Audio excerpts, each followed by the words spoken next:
Joce Rogers-Smith lives in Miami, Florida, a pastor's wife and church leader known to many as Lady Jo. She is an inspirational speaker, teacher, mother of 3 children, each in a professional career, and a proud grandmother. Joce has a master's degree in public administration from Florida International University, Tamiami, Florida. She is a retired administrator and adjunct instructor for Miami-Dade College in Miami, Florida. Joce has written 2 books, Inspirational Book of Poetry and Readings, published in April 2021, and Memories of My Grandson, Jelani Tariq Bryant, published in 2016. Who Will Intercede for Me is included in a soon-to-be-released collaborative work entitled Call to Intercede, Volume 7, authored by Dr. Monique Rogers. I introduce you to Joce Smith, aka Lady Jo. Woo! Good evening, everyone. Good evening. And thank you, Dr. Rogers, for that beautiful introduction. Thank you, Dr. Ross, for beautiful managing a beautiful platform today. And I believe Dr. True, is that how I say her name? I was invited by Dr. Rogers to be a speaker today, and I gladly consented. But after sitting and listening to all of the powerful women of strength, and these entrepreneurs, I heard many themes that I heard today somewhat touched on the process of surviving the loss of a loved one. Many words that came out made me think, and I looked over my notes and said, well, there's a little bit of that when it comes to surviving a loved one, a little bit of this and a little bit of that I heard from all of the speakers. And so the word that I'm going to use, and then I heard one of you speakers ended her talk. I apologize for not having the names. I'm watching 2 grands at the same time, so somebody online understands what that is about. Mom is taking care of herself, but it's all good. But one of the speakers ended, and I jotted down, and the speaker that was talking about her health and getting that terrible news, that devastating news that she had a cancer. And she ended by saying there is life after getting that kind of news, having bad health, there's life. And so I wrote down on my note that there is life after the death of a loved one. And I know that all of you have experienced the death of a loved one. I'm sure everybody can say something about it. And as I said, I would not have chosen a topic to share, but I was asked to speak in this area. And so I said, I will. Sometimes when we know things, it's good that we share it with others. And I think that that's what's going on here today. All of you are experienced. You've overcome adversities, obstacles. And so you're choosing this platform to let others know, those that are online that are not connected with you, you're sharing your expertise with them, your knowledge with them. And then if they don't need it, you can still pass it on to someone else that needs the information. So I'm going to start by quoting a scripture that helped me get through a loss. And Isaiah 25:8 says, "He will swallow up death in victory, and the Lord God will wipe away tears from off your faces." And that scripture is still with me as I go through losses, because we never really get over certain losses. We don't get over them. And so I'm going to talk about the first real loss that I had when it came to death was the death of my mom and my sister Patricia, our mom. She was the mother of 8 children. We had the same mom and same dad, 8 children. And the death of my mom I was not acquainted with grief before that time. And what was fortunate for me is that I was working at Miami-Dade College at the time, and they offered workshops. The psychology department always did workshops, and employees were allowed to go because they considered it as professional development, just as you all are doing today. We try to grow. They wanted us to grow, and those that were interested in growing in various areas took advantage of those workshops.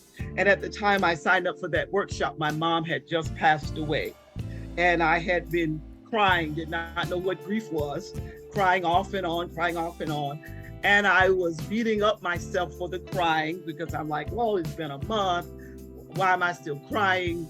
I had not read any books about death or dying.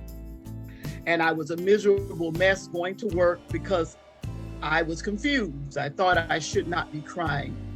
But those of us that are believers know that when we ask God to order our steps, He's always watching. When we think He's silent, He's actually, somebody said recently, when God is silent, He is working. So I had not gotten any answers from God, but He was working on my behalf.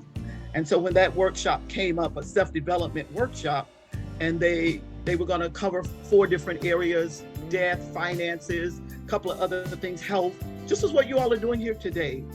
I signed up for it, not knowing that I would find some answers.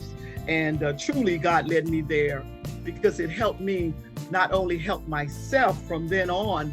When I have a one-on-one with people we're talking about coaching, I could call it coaching, ministering, or whatever. I learned how to do that. But they told us that day that not to beat yourself up when you grieve. They talked about grieving, losing a loved one, and that we shouldn't beat ourselves up. That's the first time I heard that there were processes to grieving in that particular workshop. And I'm sure all of you have heard this, so I'm going to rush through because it's been a long day. And I'm just, the processes, and those processes were stages to grief, they said: denial, anger, bargaining, depression, and acceptance. And they went through all of those processes with us, those particular areas, and it helped me so much because I did not know anything at all, nothing at all about it. But that was a blessing to me. And so I left that workshop still crying, but I didn't beat myself up anymore when the tears came. One of the psychologists, they were psychologists, and one of the men said, he said, and when you cry, he said, don't just whimper. He said, woof, woof, get it out. And I tell you, I left there that day. It was like God Himself. We are believers, and I'm hearing it from all of you. And just what you're saying, God leading you through with your companies. My sister with that awesome story about awesome report about what God took her through on the job. I could just hear God leading in every area. All of you that are talking, I hear God leading in every area. So as believers, when we believe God is directing us, I mean, it floored me because I learned something, and that was back in 1994. And so from that day forward, I never tell people when they grieve, don't cry. I say, cry and get it out. Cry, all you want to cry. Even if, and I encourage, go off, baby, in your private areas and cry. I no longer tell people, I understand what you're going through. If I had not lost that husband or that child or that best friend, and losses come in various areas. We can grieve over the loss of it. I heard you all talking about it today. Loss of income. People grieve. That's a grief. That's like a death. Loss of a job. Loss, disappointment. Opportunities that pass us by. We think that we did something wrong. Those all are things that individuals grieve. And sometimes people don't understand it. Why am I crying about that girlfriend or that boyfriend? But that's like a death. You lost something that you love. So in those instances, even when we listen to people talk about relationship, we shouldn't tell them don't cry. They are grieving something. Say cry about it. And there's going to be processes that they're going to have to go through. And if they go through the process, they're going to come out all right. I'm being brief with you all, trying to get through it. I'm going to share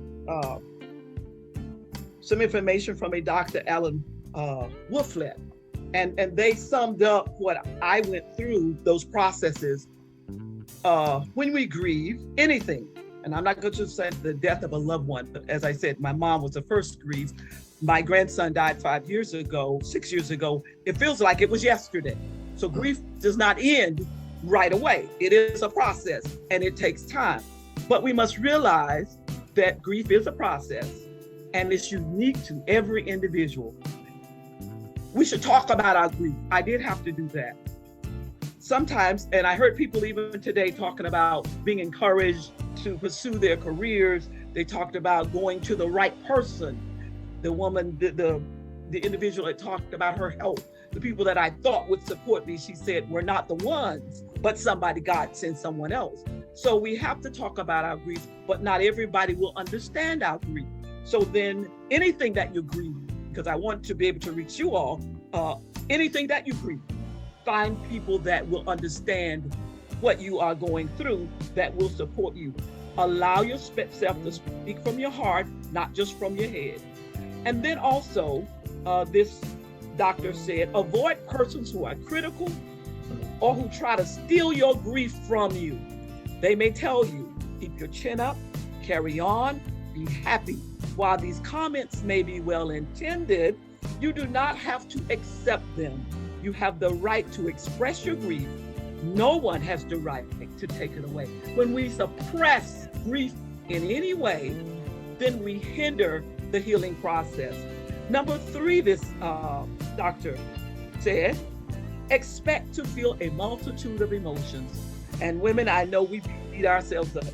If I heard my sister, it's something happening today, and I said, oh, she's beating herself up.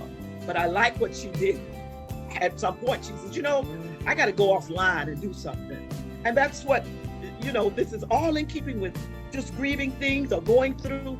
We mentioned situations, circumstances, things that grip us at our hearts. And when I lost my grandson, in our ministry groups, I would always tell them, things come that take your breath away. And God is the only person that can give you that breath back. But we have to expect to feel a multitude of emotions. And then when we experience a loss, it affects our head, our heart, and our spirit, everything about us. So we shouldn't beat ourselves up. I'm going to go back to what the psychologist said. Stop beating yourself up for going through emotions. Accept them, ride with them, and you do those things that will help you come out victorious on the other side. Sometimes these emotions will follow each other within a short period of time, or they may occur simultaneously. And I think it relates to anything, but I was asked to speak about the loss of a loved one. As I said, all of you have gone through something, the loss of something. Allow numbness. Sometimes I'm numb. That's good. Because doing a numbing, a time that one person say, I don't feel anything about this. Oh, that boyfriend left me. I ain't feeling nothing, honey. That's good. Sit down sometime and reflect now. Okay, what can I do to get through this situation? Well, I lost my mom and I'm feeling that numbness. I learned then after going through with my mom, the grandson who came, and I thought those two losses would be exactly the same. But here I'm grieving a 15-year-old. I used to say, my mom was 62, she was too young to die, blah, blah, blah, blah, and all blah, blah. But thank God, God had gotten me through that rough part when he came along and passed. So I learned so much, but the hurt, my God, it was different than still. That grief was there, but how I looked at it. This 15-year-old hasn't had a chance to live and this and that. So it gripped me. I felt like in a different way, but I was still going through those 5 stages of grief. Be tolerant of your physical and emotional limits. We can only do so much, ladies, and I hear you all today talking about that. I think you already know that. And this doctor said, nurture yourself. And this fits for everything, doesn't it? We have to nurture ourselves. After your hard work, somebody mentioned all that one speaker says she got hacked, somebody got into her money, somebody plagiarized her, all kinds of things happened. And she talked about how she came out on the other side. So we do have to nurture ourselves, get daily rest. I'm hearing that even with the loss of loved ones, the same things apply to being able to get up and go through it. Number 6, develop a support system. I heard that. We must get people around us that will be able to lean on. And it doesn't matter if it's not who we thought it would be. Just thank God that He sends someone for us. Make the use of rituals. I used to burn a candle at Thanksgiving and Christmas in honor of my mom. That was a ritual. My grandson passed. I started burning a candle in honor of my grandson. Some people go to the gravesite. My daughter will go to the gravesite on every birthday. That doesn't fit for me, but burning a candle fits for me. So everyone has to learn in the loss of a loved one or anything, how we respond. There is no textbook case on how you should respond in trying to get through that grief. Number 8, embrace your spirituality. And of course, much praying and fasting has helped, relying on God, relying on my spiritual family and my own family. It says if faith is a part of your life, express it in ways that seem appropriate to you. Understand, appropriate to you. Allow yourself to be around people who understand and support your religious beliefs. If you are angry with God because of the death or someone you love, realize this feeling as a normal part of your grief work, because grief, getting through it, is work. Find someone to talk to who won't be critical of whatever thoughts and feelings you need to explore. And I believe that may be a little hard to do, but that's something we really need to seek to do. You may hear someone say, and note this, with faith, you don't need to grieve. Don't believe it, this doctor said. And I say, don't believe it when people tell you that's enough. Don't grieve anymore over that, over the death, over your job, over your friend. Don't grieve anymore. Faith does not insulate you from needing to talk out and explore your thoughts and feelings. To deny your grief is to invite problems. So what do we do then? We bottle up, and before we know it, we're in a state of depression that is difficult to get out of. To deny your grief invites problems that build up inside of you. Express your faith, but express your grief as well. And I thank God that my faith family understands what grief is about. And at the same time, because of the knowledge that I receive as I go along, I try now to help educate people when it comes to crying and grief, that it's a process and you're entitled to it. And then treasure the memories of the loved one. Recognize that your memories may make you laugh or cry. In either case, they are a lasting part of the relationship that you had with a very special person in your life. If you lose a job and somebody's grieving over that, think about the relationship that individual had being connected with their job. So this applies across the gamut. Move forward with your grief. Number 11, and lastly, move toward your grief and heal. The capacity to love require the necessity to grieve when someone you love dies. You can't heal unless you openly express your grief. Denying grief will only make it become more confusing and overwhelming. Embrace your grief and heal. Reconciling grief will not happen quickly. Remember, grief is a process, not an event. Be patient and tolerant with yourself. Never forget that the death of someone loved changes your life forever. When my mom passed, I used to tell my husband, my life is never going to be perfect again. I thought it was perfect. I realized then that I was standing on her shoulders. And so now what I do is try to prepare my children. But you can never really prepare anyone for death.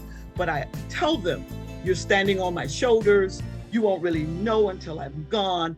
And I share with them that that's how I felt. So now as I learned and got educated and have gone through, particularly the grief of my mom, I tell my children I was standing on her shoulders. It was invisible. I didn't know it until she left. So I try to prepare them. It's not that you won't be happy again. When we say life is not going to be the same forever. It's simply that you will never be exactly the same as you were before the death. And I know that that is true from my mom and my son.